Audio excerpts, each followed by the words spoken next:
शेतकऱ्यांसाठी धक्कादायक update. 30 जूनपूर्वी e-KYC नाही केली तर पीएम किसान योजनेचे पैसे बंद होणार। आजची बातमी प्रत्येक पीएम किसान लाभार्थी शेतकऱ्यांसाठी अत्यंत महत्त्वाची आहे। जर तुम्ही पीएम किसान योजनेचे लाभार्थी असाल आणि अजूनही ई-केवायसी पूर्ण केली नसेल तर ही बातमी शेवटपर्यंत नक्की बघा, कारण सरकारने दिलेल्या माहितीनुसार 30 जून ही अत्यंत महत्त्वाची अंतिम तारीख मानली जात आहे। ही प्रक्रिया पूर्ण न केल्यास पुढील हप्ता अडकू शकतो, म्हणून व्हिडिओ शेवटपर्यंत नक्की बघा, कारण आज आपण जाणून घेणार आहोत ई-केवायसी म्हणजे काय, ती कशी करायची, कोणती कागदपत्रे लागणार आहेत आणि मोबाईलवरून कशी करायची, तसेच कोणत्या शेतकऱ्यांचे पैसे हे अडकणार आहेत। या योजनेअंतर्गत पात्र शेतकऱ्यांना दरवर्षी 6,000 रुपये दिले जात असतात। सरकारकडून अपात्र लाभार्थी वगळण्यासाठी ई-केवायसी अनिवार्य करण्यात आलेली आहे। यामुळे योग्य शेतकऱ्यांनाच याचा लाभ मिळणार आहे। बनावट नावे हटवली जाणार आहे। आधार आणि बँक खाते पडताळणी होणार आहे। हप्ता वेळेवर मिळण्यासाठी मदत होते। तसेच 30 जून ही अंतिम मुदत मानली जात आहे। अनेक जिल्ह्यांमध्ये प्रशासनाकडून विशेष मोहीम राबवली जात आहे। शेतकऱ्यांना वारंवार आवाहन करण्यात येत आहे की ई-केवायसी लवकरात लवकर पूर्ण करा। अंतिम मुदत संपल्यानंतर तांत्रिक अडचणी निर्माण झाल्यास पुढील हप्ता उशिरा मिळू शकतो, त्यामुळे शेवटच्या दिवसाची वाट बघू नका। मोबाईलवरून ई-केवायसी कशी करायची? मोबाईलवर आलेला OTP टाका, माहिती चेक करा, त्यात ई-केवायसी पूर्ण होऊ शकते। OTP येत नसेल तर काय करायचे? अनेक शेतकऱ्यांना OTP येत नाही। अशा वेळी आधारला मोबाईल लिंक आहे का हे चेक करा। नेटवर्क चेक करा। जवळच्या CSC सेंटरला भेट द्या। ग्रामसेवक किंवा कृषी सहाय्यकांची मदत घ्या। कोणत्या शेतकऱ्यांना विशेष काळजी घ्यावी लागणार आहे? आधार अपडेट केलेला नाही आणि बँक खाते बदललेले आहे, मोबाईल नंबर बदललेला आहे, ई-केवायसी केलेली नाही, अशा शेतकऱ्यांना विशेष काळजी घ्यावी लागणार आहे आणि त्यांनी तातडीने प्रक्रिया पूर्ण करावी। शेतकऱ्यांसाठी मोठी सूचना, फसव्या वेबसाईट आणि बनावट एजंटपासून सावध राहा। ई-केवायसी अधिकृत माध्यमातूनच करा। कोणालाही OTP सांगू नका।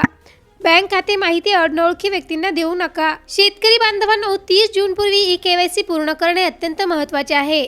तुमच्या गावातील इतर शेतकऱ्यांपर्यंत ही माहिती पोहोचवा। व्हिडिओ आवडला असेल तर लाईक करा, चॅनलला सबस्क्राईब करा आणि बेल आयकॉन दाबायला विसरू नका।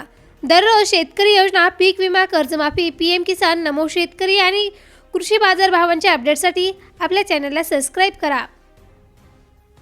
तसेच पंतप्रधान किसान सन्मान निधी म्हणजेच पीएम किसान योजनेचा लाभ घेणाऱ्या शेतकऱ्यांसाठी महत्त्वाची सूचना असून, पुढील हप्ता अखंडितपणे मिळावा यासाठी 30 जूनपूर्वी वार्षिक ई-केवायसी प्रक्रिया पूर्ण करणे अनिवार्य आहे। निर्धारित मुदतीमध्ये ई-केवायसी न केल्यास संबंधित लाभार्थ्यांचा पुढील हप्ता बंद होऊ शकतो। प्रशासनाने शेतकऱ्यांना तातडीने ही प्रक्रिया पूर्ण करण्याचे आवाहन केले आहे। केंद्र सरकारकडून राबवण्यात येणाऱ्या पीएम किसान योजनेअंतर्गत पात्र शेतकऱ्यांच्या खात्यामध्ये दरवर्षी आर्थिक मदत जमा केली जाते। मात्र योजनेमध्ये पारदर्शकता राखणे, अपात्र लाभार्थ्यांना आळा घालणे आणि शासनाचे अर्थसहाय्य केवळ पात्र व जिवंत लाभार्थ्यांपर्यंतच पोहोचवणे या उद्देशाने ई-केवायसी प्रक्रिया सक्तीची करण्यात आलेली आहे। या पार्श्वभूमीवर राज्यभरामध्ये 20 मे पासून विशेष ई-केवायसी मोहीम सुरू करण्यात आली आहे। महसूल, कृषी व संबंधित विभागाच्या माध्यमातून गाव पातळीवर जनजागृती केली जात असते। लाभार्थ्यांना प्रक्रिया पूर्ण करण्यासाठी मार्गदर्शन केले जाते।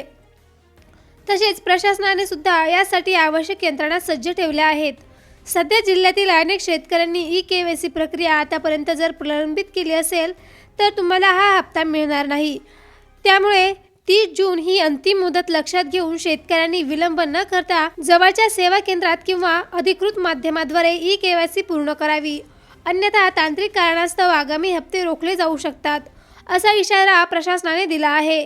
जिल्ह्यातील सर्व पात्र लाभार्थ्यांना प्रशासनाच्या या मोहिमेला प्रतिसाद देत ई-केवायसी वेळेत पूर्ण करावी, असे आवाहन सरकारच्या या निर्णयाने जिल्ह्यातील शेतकऱ्यांना ई-केवायसीसाठी सांगितले आहे। शेतकऱ्यांमध्ये चिंता वाढली आहे की ई-केवायसी जर केली नाही तर आपल्याला हा हप्ता मिळणार नाही। त्यामुळे शेतकरी आता ई-केवायसीकडे वळत आहेत। 2 सोप्या पद्धतीने करा प्रामाणिकरण। शेतकरी जवळच्या सामूहिक सुविधा केंद्रावर जाऊन अंगठ्याचा ठसा देऊन ई-केवायसी करू शकतो। तसेच प्रशासनाकडून विशेष मोहिमेचे आयोजन लाभ घेण्याचे आवाहन करण्यात आलेले आहे।